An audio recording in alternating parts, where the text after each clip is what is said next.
Bueno, más o menos como adelanté, hoy vamos a trabajar la Revolución Francesa, ¿sí? Lo vamos a trabajar en forma conceptual, es decir, vamos a tratar de ver qué pasaba, ¿no es cierto?, en la sociedad y en la política francesa en el siglo XVIII, por qué estalla la revolución y cuáles son sus etapas, ¿sí? Si nosotros nos metemos detalladamente a analizar este proceso, vamos a enloquecer, porque es un proceso corto, pero muy complejo, ¿sí? Cada etapa tiene su propia característica y entonces nosotros lo que vamos a hacer es un análisis general, ¿sí? De este proceso revolucionario. ¿Para qué? Bueno, porque como sabemos, el mundo está conectado, ¿no es cierto? Y estos procesos, ahí viene Tamara, qué bueno. Estos procesos no son autónomos, ¿no es cierto? No es que pasa en Francia y ya está, quedó en Francia. Las ideas de la Revolución Francesa se van a extender, ¿no es cierto?, por todo el mundo y de hecho van a influir de una manera muy fuerte en lo que va a ser la revolución, las revoluciones hispanoamericanas y es por eso que justamente nosotros vamos a analizar entonces este proceso, ¿sí? Digamos, lo vamos a analizar no solo porque es el ascenso de la burguesía a la política, sino también para ver después qué tiene que ver esto con el tema que nos interesa a nosotros este año, que es América. ¿Sí? Bien, si nosotros vemos a fines del siglo XVIII cómo estaba organizada la política y la sociedad francesa, tenemos este gráfico que es bastante representativo, ¿sí? Y en esta imagen vemos a un campesino, ¿no es cierto? Acá está. Esto es un campesino, un trabajador, ¿sí? Que sobre sus hombros está soportando al clero, a la iglesia, ¿sí? Esto es un representante de la iglesia, y a un noble, ¿sí? Hablamos de una sociedad estamental, que lo que quiere decir es que justamente contamos con tres estamentos, ¿sí? El rey es bastante simple el cuadro, pero bueno, para que nosotros podamos ver gráficamente, ¿no es cierto?, este, de qué se trata esta división, ¿sí? Tenemos el rey a la cabeza, la nobleza y el clero por debajo del rey, y el tercer estado. Son tres estados o estamentos. El tercer estado está compuesto justamente por estas personas, por las personas trabajadoras, ¿sí? Comerciantes, artesanos, campesinos, trabajadores que no tienen ningún tipo de privilegio. Es decir, por eso la imagen es gráfica y representativa, sobre sus hombros este trabajador está soportando el peso de mantener a estas dos clases, ¿sí? O estamentos, que justamente no trabajan ni la tierra, ni hacen ninguna actividad productiva, y por ende, la persona trabajadora con sus impuestos tiene que sostener, ¿sí?, tanto al rey como a la nobleza y al clero. Bien, esto sería como cómo funciona la sociedad en Francia a fines del siglo XVIII. Además, nosotros vimos que el absolutismo era el régimen político imperante en la época, aunque más bien hablamos de un modelo teórico. Justamente en Francia no es tan teórico, sino que es bastante así, bastante real, ¿sí?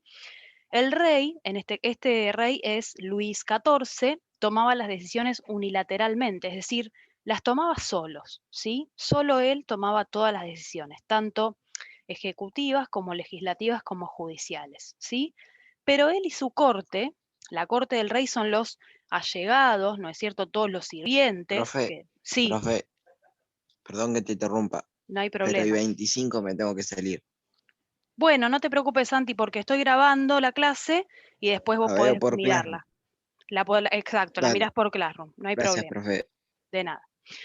Entonces, además, entonces decíamos, él y la corte, ¿no es cierto?, despilfarraban recursos en fiestas y en ostentación, ¿no es cierto? Si nosotros vemos la figura del rey, cómo está vestido, los zapatos que tiene, la decoración detrás, bueno, todo esto no es gratis, ¿no es cierto? Entonces, todo este despilfarro, lo nombro porque es importante para entender el proceso, no es, imagínense cómo lo va a tomar el pueblo, ¿no es cierto? Yo acá seleccioné un videíto, espérenme que voy a compartir pantalla de nuevo, ahí está, para que nosotros podamos ver un poco de qué se trata este despilfarro. A ver, ¿se está viendo la pantalla? Se ve todo en blanco. Entonces hay que esperar un segundito más. A ver. ¿Ahí?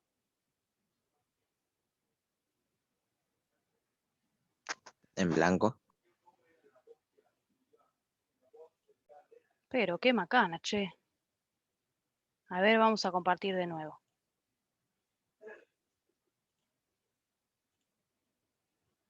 Está todo tildado mi Zoom. ¿Les pasa que se les tilda? No. O sea, en tildación así no, pero en sentido la cámara esa que pusiste se veía todo blanco. Ahora, a ver. Ahora sí, ahora sí. Ahí va. Esperen que lo voy a agrandar. Es cortito, un minutito igual, como para que veamos gráficamente de qué se trata este despilfarro del cual yo estoy hablando, ¿no? Ahí va. Pongo play.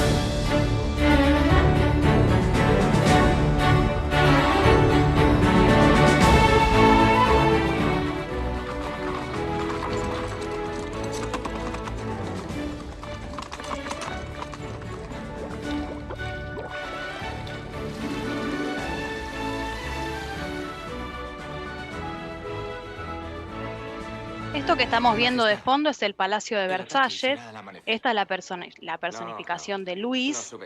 Y todos estos son los colaboradores que forman parte de la corte de Luis. ¿Sí? Profe, no se ve. Oh, no lo puedo creer. Se ve todo blanco. Bueno, no importa. Ahí Después sí, yo les voy a... ¿Ahí se ve? ahí se ve. Ah, entonces capaz que no puedo agrandarlo. ¿Ahí se ve? Sí, profe.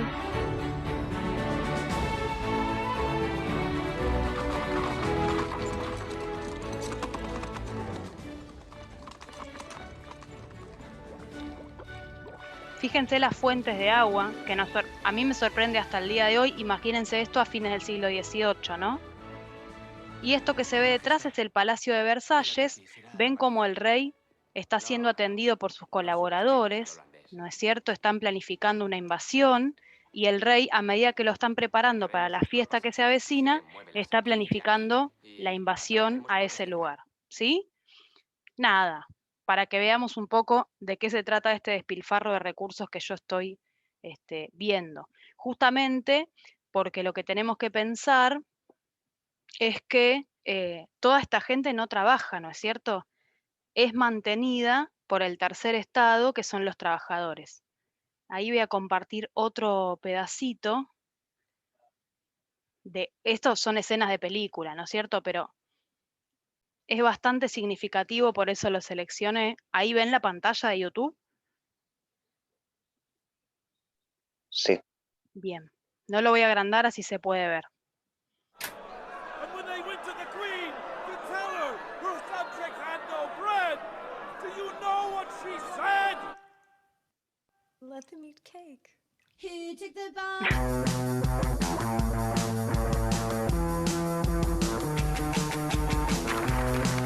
Miren la estética, ¿no? Las copas, los peinados, los vestidos, la cantidad de zapatos.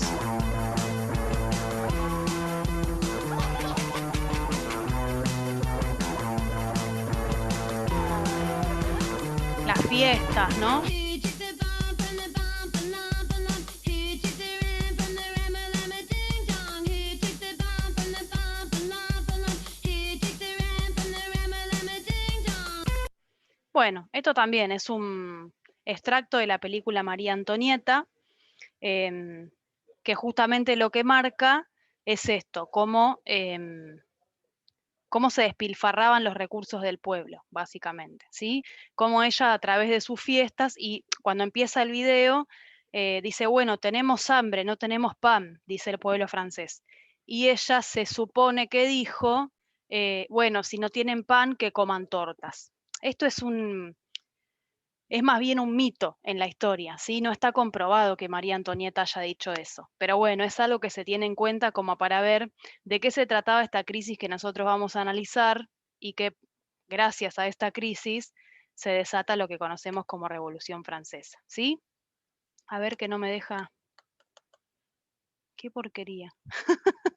No me deja pasar la diapositiva. A ver ahí si podemos... Ahí. diapositiva. Ahí está, se ve, ¿no? La pantalla. Sí, profe. Genial. Bueno, entonces, mientras pasaba todo esto que vimos de las fiestas, del despilfarro, de la comida, la bebida, los vestidos, los zapatos, el pueblo estaba pasando necesidades en Francia, ¿sí? Acá vemos una imagen de gente en la calle, ¿no es cierto?, comiendo lo que puede, lo que tiene, y esto es bastante gráfico también. Entonces, imagínense que llega un momento que la gente no va a soportar todo esto, y además, como corolario, o sea, juntando todas estas cosas, los gastos de la corte, justo se da un periodo de malas cosechas, ¿no es cierto?, donde imagínense que el alimento principal en Francia en este momento es el pan, por eso esto de que si no tienen pan coman tortas, ¿no? Pero al haber malas cosechas no hay, no están los elementos básicos para hacer el pan. Y además, Francia participó activamente en la guerra de independencia de Estados Unidos, que nosotros hoy no lo vamos a, ni hoy ni este año lo vamos a tratar, porque no nos interesa este tema en particular para analizar lo que nosotros tenemos que analizar, pero para que más o menos tengamos una idea, Francia participa en este proceso justamente porque era enemiga de Inglaterra desde siempre, ¿no es cierto? Entonces se pone del lado de las colonias norteamericanas y allí destina un montón de fondos que junto con los gastos extremos de la corte y las malas cosechas dan como resultado una crisis económica y financiera, ¿sí? Entonces, ante esta crisis, bueno, el rey justamente se pregunta, ¿no es cierto?, ¿cómo hago para resolver esta crisis? Y lo que propone es un impuesto para que todos los propietarios de la tierra lo paguen, ¿no es cierto? Imagínense, somos parte de la nobleza o del clero, nunca en la vida pagamos impuestos, y de golpe este tipo me viene a decir que yo tengo que pagar un impuesto extraordinario. Bueno, no, la nobleza y el clero rechazan esta propuesta y se convoca a los estados generales. Los estados generales era un organismo que existía desde hacía mucho tiempo en Francia, pero que hacía mucho tiempo que no se convocaban. Era la convocatoria a los estados generales era en situaciones extremas como esta, ¿sí? Entonces, se convoca a los estados generales para ver cómo se puede resolver esta situación. El problema es que cuando se convoca a estos estados, el tercer estado, ¿sí?, que eran, como dijimos, los campesinos, los trabajadores, los burgueses, empiezan a cuestionar por qué cada estado tenía un voto, ¿sí? Si cada estado tenía un voto, tenemos que la nobleza va a tener un voto, que el clero va a tener un voto y que el tercer estado va a tener un voto. Por lo tanto, ¿quiénes van a ganar siempre? Los sectores privilegiados. Lo que plantea el tercer estado, que era la mayoría de las personas, es que el voto sea por persona, ¿sí? Esta es la imagen de cuando se juntan en la Asamblea General, en estos estados generales, ahí está. Esta es la foto de los estados generales. Entonces, plantean que el voto no sea por sector, sea por persona, ¿sí? De manera tal que lo que ellos planteaban, es decir, lo que quería el tercer estado, pueda realmente ser votado, porque si no siempre iban a ganar los privilegiados. Por supuesto, la nobleza y el clero lo rechazan, el tercer estado se va de la asamblea y crea lo que se llama Asamblea Nacional. Es decir, que en Francia van a coexistir por un lado la monarquía y por el otro lado la asamblea, ¿sí? En este momento. A esta rebelión se empiezan a sumar los artesanos y otros trabajadores de París. Por eso les puse a Guido acá diciendo se va a armar, porque en serio se va a armar jodidamente, y acá es donde estalla, podríamos decir, la revolución, con la toma de la Bastilla, que todavía hoy, este día, el día de la toma de la Bastilla, es un símbolo de la Revolución Francesa. ¿Por qué? Porque esta Bastilla, ¿sí?, se llama Bastilla, pero era una cárcel básicamente, representaba el absolutismo de Luis, ¿sí? La característica fundamental de la política francesa hasta ese momento, que simplemente encarcelaba a todos los opositores. Entonces, la toma de la Bastilla es un símbolo de la Revolución Francesa y es lo que van a ir a tomar entonces estas personas que se están rebelando, ¿sí? Bueno, acá tenemos las etapas del proceso.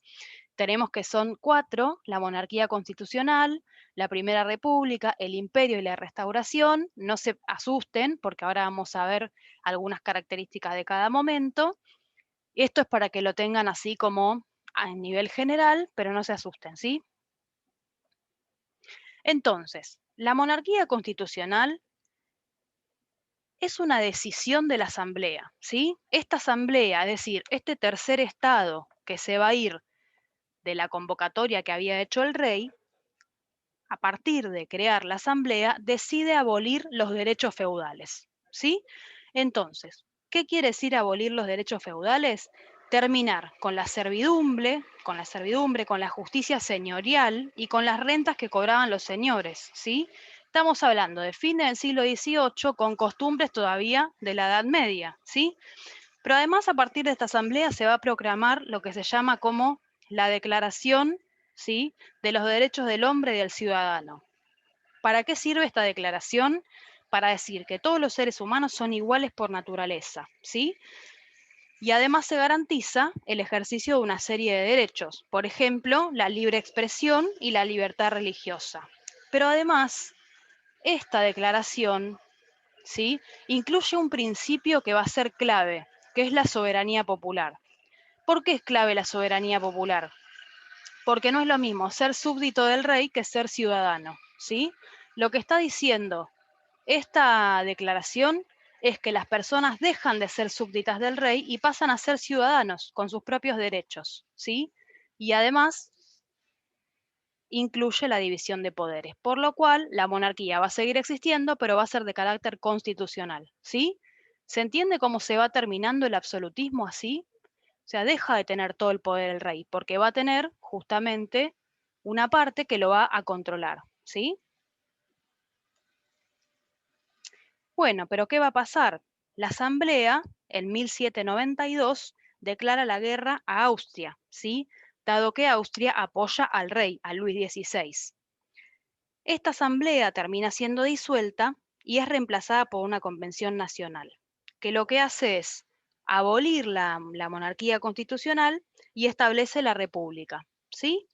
Bueno, la república va a tener varios periodos, pero uno de los más importantes es el periodo jacobino, ¿sí?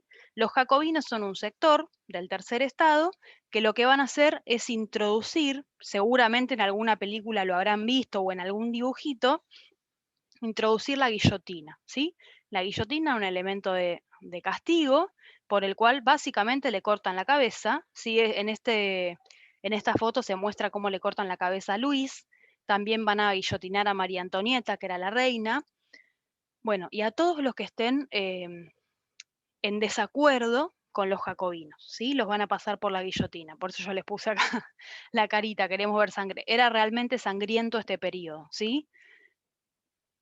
Luego vamos a tener el periodo del consulado, a partir del cual va a empezar a tener un montón de importancia esta persona, Napoleón Bonaparte, que también seguramente en algún momento de sus vidas lo escucharon nombrar. Napoleón, a partir del gobierno del Directorio, que es una de las partes de la República, va a empezar a tener mucha influencia porque el ejército revolucionario lo que quería era expandir las ideas de la Revolución Francesa por fuera de Francia, ¿sí? Napoleón era un general del ejército justamente. Entonces lo que hace es dar un golpe de estado al Directorio y crear el consulado, ¿sí?, al cual obviamente va a acceder Napoleón, va a ser nombrado cónsul. Pero él solo se va a proclamar emperador en 1804. Este GIF que yo les puse acá es la coronación. El tipo se hace coronar, ¿sí?, emperador de Francia. Y ahí damos paso, ya nos fuimos de la República y damos paso al imperio. Para que sea un imperio justamente se tiene que expandir territorialmente. Entonces, en los años siguientes, Napoleón Bonaparte va a expandir la influencia de Francia sobre el resto de Europa. Hasta va a llegar a, ¿cómo se llama?, a Rusia, ¿sí? Pero luego, en 1812, una coalición integrada por Inglaterra, Austria, Rusia y Suecia derrota a las tropas de Napoleón, invade Francia y termina restaurando a los Borbones, ¿sí? Los Borbones son la dinastía que había gobernado Francia hasta ese momento, termina restaurando entonces a la familia Borbón al trono, ¿sí? Con lo cual, todo el proceso termina en esto que se llama restauración, que es cuando vuelve la primer monarquía a Francia, ¿sí? Y podríamos pensar, y bueno, pero al final tanto lío y vuelve la monarquía, ¿y para qué pasó todo esto? Bueno, ¿para qué pasó todo esto? Para que la burguesía pueda acceder al poder político, ¿sí? Que le garantice justamente los derechos y las obligaciones económicas, ¿sí? Y además, a partir de esta revolución, nunca más nada va a ser lo mismo. Por eso es que decimos que Francia vive este proceso revolucionario, ¿sí? ¿Se entendió hasta acá?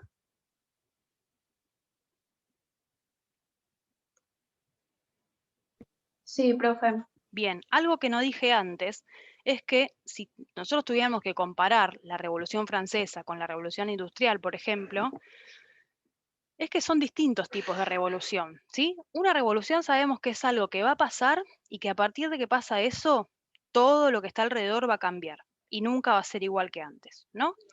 Pero cuando vimos revolución industrial, nosotros dijimos que la gente que estaba viviendo ese momento no era consciente de estar viviendo un proceso revolucionario, ¿sí?